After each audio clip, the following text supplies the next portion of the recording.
Bismillahirrahmanirrahim. Assalamualaikum warahmatullahi wabarakatuh. Sebelum membahas tentang perkaitan antara hukum dengan struktur sosial serta dinamika sosial di mana hukum itu berlaku, terlebih dahulu perlu kita ingatkan bahwa dalam mempelajari sosiologi hukum, kita menempatkan hukum tidak sebagai seperangkat peraturan yang logis dan konsisten saja, melainkan kita tempatkan hukum itu di dalam konteks sosial. Sosiologi hukum membahas pengaruh timbal balik antara peraturan hukum dan masyarakat. Sebagai cabang ilmu yang berdiri sendiri, sosiologi hukum merupakan ilmu sosial, yaitu ilmu pengetahuan yang mempelajari kehidupan bersama manusia dengan sesamanya, yakni kehidupan sosial atau pergaulan hidup. Singkatnya, sosiologi hukum mempelajari masyarakat, khususnya gejala hukum dari masyarakat tersebut. Sosial dan hukum. Pergaulan hidup manusia diatur oleh berbagai macam kaidah atau norma yang pada hakikatnya bertujuan untuk menghasilkan kehidupan bersama yang tertib dan tentram. Di dalam pergaulan hidup tersebut, manusia mendapatkan pengalaman-pengalaman tentang bagaimana memenuhi kebutuhan-kebutuhan pokok atau primer needs, yang antara lain mencakup sandang, pangan, papan, keselamatan jiwa dan harta, harga diri, potensi untuk berkembang, kasih dan sayang. Kaidah-kaidah itu ada yang mengatur pribadi manusia dan terdiri dari kaidah kepercayaan dan kaidah kesusilaan. Kaidah kepercayaan sendiri yaitu bertujuan untuk mencapai suatu kehidupan yang beriman. Sedangkan kaidah kesusilaan bertujuan agar manusia berakhlak atau mempunyai hati nurani yang bersih. Yang selanjutnya itu lembaga-lembaga kemasyarakatan. Lembaga kemasyarakatan terdapat di dalam setiap masyarakat. Oleh karena setiap masyarakat tentunya mempunyai kebutuhan-kebutuhan pokok yang apabila dikelompokkan terhimpun menjadi lembaga-lembaga masyarakat di dalam pelbagian bidang kehidupan.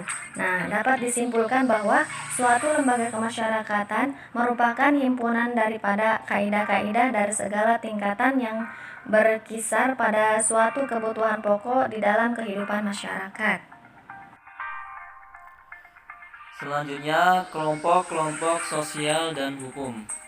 Interaksi manusia berlaku timbal balik yang artinya saling mempengaruhi satu sama lain, yang dengan demikian maka suatu kelompok sosial mempunyai syarat-syarat sebagai berikut.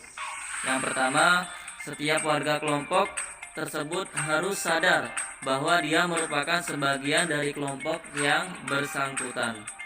Yang kedua, ada hubungan timbal balik antara warga negara yang satu dengan warga yang lainnya. Yang kedua yaitu dinamika sosial, hukum dan interaksi sosial. Di dalam suatu interaksi sosial pasti memiliki suatu pengaruh negatif maupun positif. Dengan adanya hal itu, maka hukum sangatlah berperan penting dalam suatu interaksi sosial. Peran hukum itu sendiri ibarat kompas yang menjadi petunjuk arah kemana manusia harus melangkah atau berbuat sesuatu. Masyarakat merupakan unsur terpenting di dalam berjalannya hukum itu sendiri. Karena hukum dibuat oleh masyarakat itu sendiri dan ditaati oleh masyarakat itu sendiri, sehingga mau tidak mau masyarakat harus taat pada hukum yang berlaku apabila tidak ingin terkena sanksi dari hukum yang telah berlaku. Untuk menjaga agar peraturan-peraturan hukum itu dapat berlangsung dan terus diterima oleh seluruh anggota masyarakat, maka peraturan-peraturan hukum yang ada harus sesuai dan tidak boleh bertentangan dengan asas-asas keadilan dari masyarakat tersebut. Dengan demikian, hukuman bertujuan menjamin adanya kepastian hukum dalam masyarakat dan hukum itu harus berdasarkan pada keadilan. Hukum itu sendiri berfungsi sebagai pengatur. Hukum berfungsi sebagai pengatur apabila interaksi sosial tersebut dilakukan dengan nurani.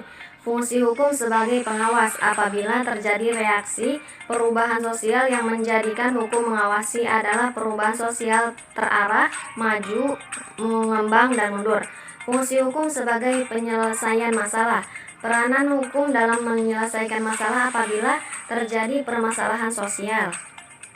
Dengan demikian, hukum berdampingan dengan masyarakat. Karena terjadinya suatu interaksi sosial, hukum berperan sebagai pengatur masyarakat, yaitu hukum dan kebudayaan. Hukum sangat berkaitan erat dengan kebudayaan. Hukum sendiri merupakan produk kebudayaan, karena sejatinya produk hukum adalah produk ciptaan manusia. Dalam studi hukum dikenal struktur hukum, substansi hukum, dan kebudayaan hukum. Hukum diciptakan memiliki karakteristik yang berbeda-beda dari suatu daerah ke daerah lainnya sesuai dengan kebudayaan setempat. Artinya, kebudayaan merupakan hukum. Menurut Profesor Sajib, hukum itu bukanlah skema yang final, tetapi terus bergerak sesuai dengan dinamika dan perkembangan zaman umat manusia. Artinya, hukum akan terus berubah sesuai dengan perkembangan zaman dan dinamika manusia dalam proses kebudayaan yang berbeda. Hukum yang lahir dari kebudayaan merupakan suatu proses hukum yang lahir dengan cara dari bawah ke atas, dari akar rumput masyarakat, dari kaidah-kaidah kepercayaan, spiritual, dan kaidah sosial yang ada di masyarakat menjadi suatu hukum yang berlaku.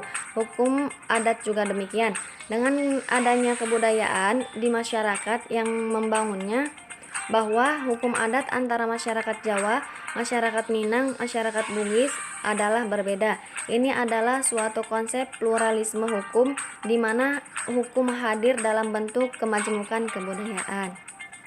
Mungkin cukup sekian dari kami, kurang dan lebihnya mohon maaf. Wassalamualaikum warahmatullahi wabarakatuh.